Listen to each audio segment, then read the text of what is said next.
Assalamualaikum warahmatullahi wabarakatuh. Sugeng Rahayu, selamat berbahagia. Saya ucapkan kepada semua saudara saya, pecinta channel Santri Njowo.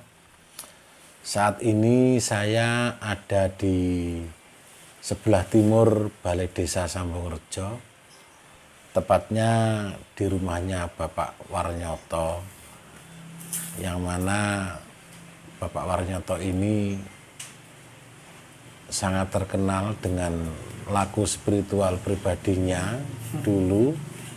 Jadi saya mencoba mendalami pengalaman-pengalaman beliau dan nanti saya akan bertanya-tanya tentang spiritual.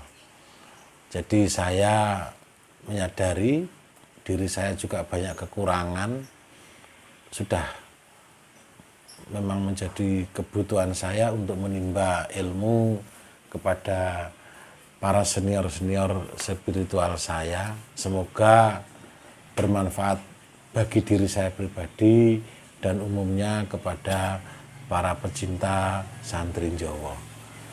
Adapun nanti pertanyaan saya sesuai dengan apa yang saya rasakan saat ini, dan mungkin jika nanti ada kekurangannya, saya mohon dimaafkan.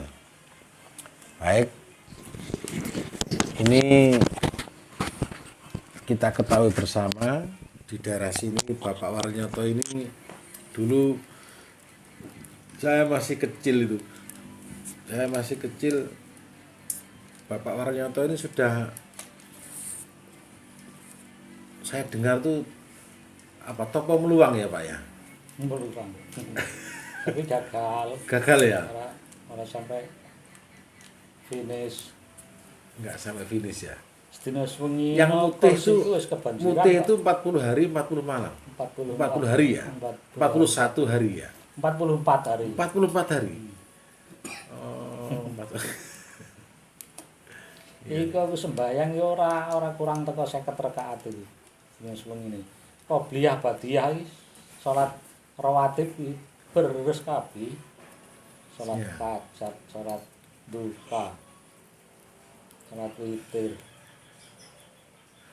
Di dalam laku tirakatnya dulu itu Pak Warnyoto ini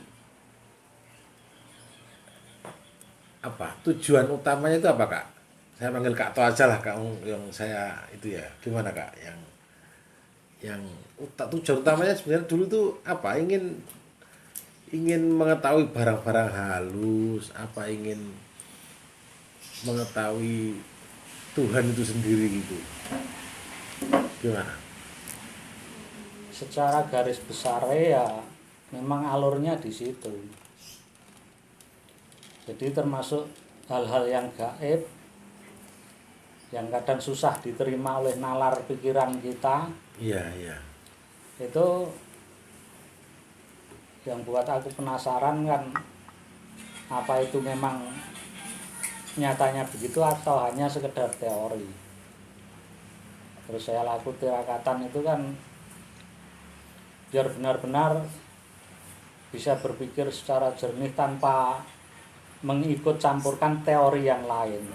Secara memiliki ingin mendapatkan sesuatu yang baru, bahkan aku ingin dapat sesuatu yang belum pernah aku lihat, belum pernah aku baca, dan belum pernah aku dengar. Adakah sebuah niat ya, seperti pelaku-pelaku spiritual yang saya ketahui bahwa biasanya laku-laku tirakat itu ingin pelepasan terhadap kemelekatan di dunia ini, ada enggak Kak? Saat itu ada juga, tapi aku secara pribadi berpikir bahwa itu adalah hal yang ekstrim, karena secara pribadi aku menyadari bahwa aku hidup di dunia dan butuh fasilitas dunia untuk hidup, sehingga kalau kemelekatan terhadap dunia harus disingkirkan, cuma memang dikesampingkan, iya, diminimalisir, iya. Karena memang itu jelas ganggu, iya. jelas ganggu untuk menjalankan tirakat itu. ritual tertentu Ritual. atau Ya. tirakatan itu jelas ganggu karena lebih banyak nafsunya yang ke sana. Iya. Kalau itu sudah dikesampingkan kan dengan tujuan membangkitkan si kesadaran murni, Kesadaran yang murni. kesadaran murni, iya, tanpa ada unsur-unsur luaran. Unsur-unsur Iya, luaran. iya. Iya.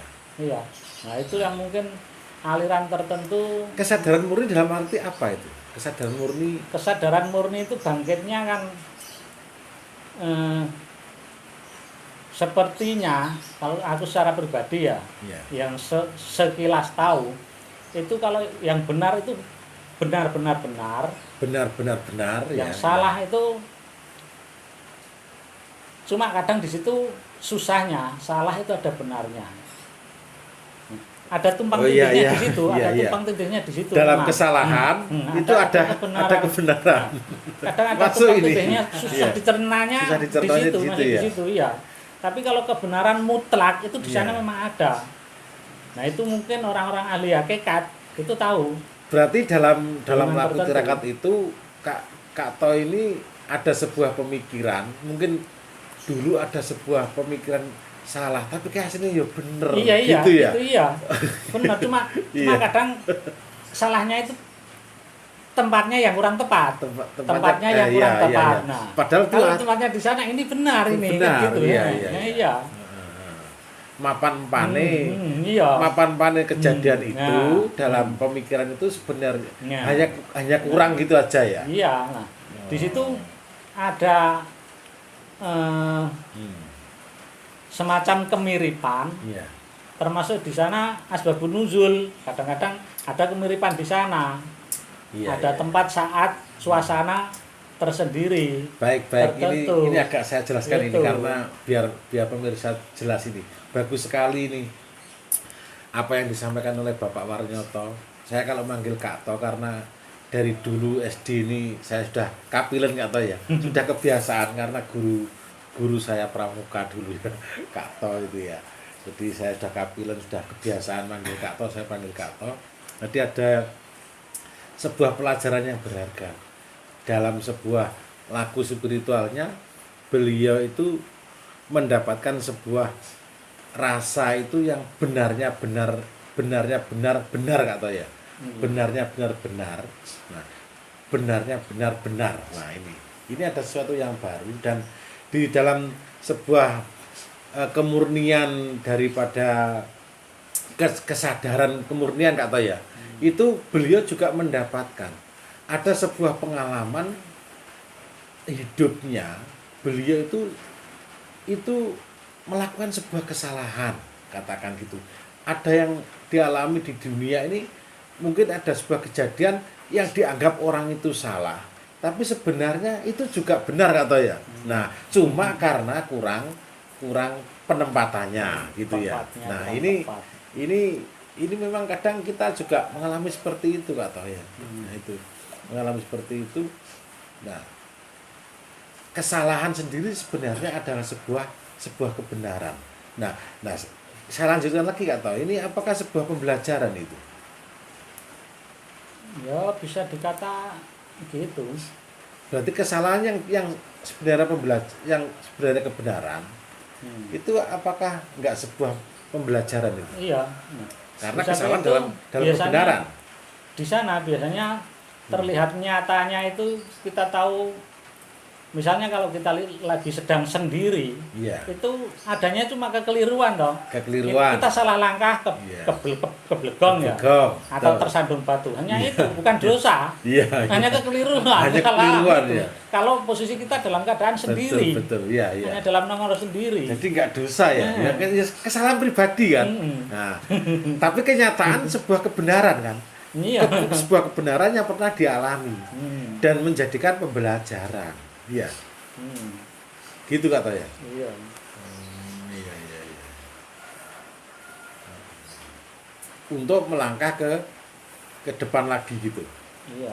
Gitu. Akhirnya kita jangan sampai jatuh ke lubang yang sama. Itu pemikiran kita. Tapi kadang masih jatuh lagi gimana Kak To?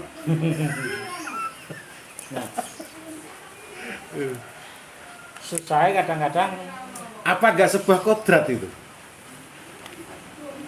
Sebuah kodrat bisa dikata kayak gitu. Iya. Di sisi lain kadang dari kesembronoan, terus dari keterbatasan atau level IQ kita, level IQ kita itu kalau sudah masuk dalam aktivitas, Iya. masuk dalam aktivitas kehidupan sehari-hari, nah, itu jelas di situ berpengaruh mengikut campurkan kemurnian tadi itu ya. Termasuk level IQ kita mempengaruhi di sana. Iya. Level IQ kita. Tapi kalau soal batin itu kan jelas dari murni dari si kesadaran dari itu. Kesadaran kemurnian itu ya. Nah, kemungkinan kulminasinya itu ya ini hanya ancer-ancer ya, Iya, ancer-ancer. Kalau salah ya sekali lagi macam yang dikatakan Om Herma, mohon dimaafkan. Iya. Mungkin sisi lain mengatakan maaf kalau ini juga terlalu kayak mengada. Iya. Mungkin yang dikatakan sebagai aliran tertentu itu sedulur sejati atau roh suci. Iya. Atau Sabto Dharma yang sejenis itu. Yang sejenis itu. Iya, Sabto Dharma, ada Pangestu, ada bagaimana? Itu ada yang mengatakan sebagai ilmu sejati. Ya. Karena sebenarnya alurnya di situ itu kan ilmu yang bisa menyelamatkan si lahir dan si batin. Betul. Nah, sedangkan itu kita peroleh bukan dari membaca buku atau mendengarkan cakap orang. Betul. Nah, itu alurnya itu. Jadi murni dari hati, dari nurani. Si kesucian hati, si kesadaran murni itu. Iya. Dan kayaknya kalau diterjemahkan dalam bahasa itu ya begitu sistem pengkoordinasian seluruh saraf kita terikut serta dalam menyelamatkan si lahir dan si batin dari si kesadaran murni tersebut. Betul. Alurnya di situ. Jadi kesadaran murni apa itu mengakibatkan saraf-saraf kita itu bekerja secara kompak, secara selaras, manunggal gitu ya. Manunggal dengan sesuai dengan kesadaran murni tadi menimbulkan sebuah sebuah keselamatan lahir batin tadi. Dulu ya pernah berpikir masa kok ya kaya kudu gawe ajaran baru aku. Iya. Nah, pernah berpikir sampai di situ. Cuma ya sempat berpikir umpama gawe pengen waktu itu tak wani jeneng kamanunggalan yang ngerasa. Pernah berpikir sampai ke situ, tapi aku nggak apa-apa sebenarnya, Kak. Aku masih mikir, aku yakin tapi kontroversinya besar. Mungkin aku masih belum mampu untuk menghandle, jadi gagal, nggak jadi. Aku yakin itu kontroversinya besar dari berbagai aliran, berbagai ajaran. Karena di dunia ini banyak versi ajaran, versi aliran, termasuk dari versi agama juga. Kadang-kadang ada panas dinginnya. Ada panas dinginnya. Ada istilahnya aksi-reaksi ya. Pernah aku jumpa yang agak sinkron, agak selaras itu dari percakapan lintas agama. Itu agak waiki rupanya sinkron. Nggak ada yang komplain, nggak ada yang gugat, gini enak. Kalau belum udah dicampuri, gini disalahkan, gini sesat, itu yang susahnya di situ. Terus akhirnya takut ngomong kan. Padahal itu ada kebenaran yang terselip di situ. Ada kebenaran yang terselip di situ. Berarti tetap di kausa prima tadi ya. Iya, di penyebab awal tadi ya. Iya, sang penyebab awal. Tuhan sebagai penyebab awal. Baik. Ini saya cukupi dulu sesi pertama ini ya. Ini saya mengambil garis besar ya dari inti percakapan yang akhir-akhir tadi bahwa ada dua pokok bahasan yang bagus buat diri saya dan mungkin bisa untuk para pemirsa Santri Jawa, bahwa intinya itu kita disuruh oleh Bapak Warnyoto ini menemukan kesadaran kemurnian ya Kak ya, membuat saraf-saraf ini bersatu ya, saraf-saraf ini bersatu manunggal dengan kesadaran murni ya, kesadaran sejati ya. Lah akhirnya mendapatkan jiwa dan badan ini menjadi sebuah intuisi baru ya Kak ya, sebuah intuisi baru yang bukan berdasarkan dari pemikiran semata, begitu Kak ya. Nah itu yang pertama itu. Yang kedua, bahwa Tuhan tetap causa prima, tidak bisa terbantahkan. Tuhan tetap Tuhan, Tuhan adalah causa prima, penyebab awal di dunia dan di alam ini. Tuhan tetap penyebab awal. Ini yang menjadi kesimpulan kita. Jadi berarti bagaimanapun kita harus tetap bagaimana sambung dengan penyebab awal itu. Terima kasih. Rahayu Sagung Dumadi. Wassalamualaikum warahmatullahi wabarakatuh.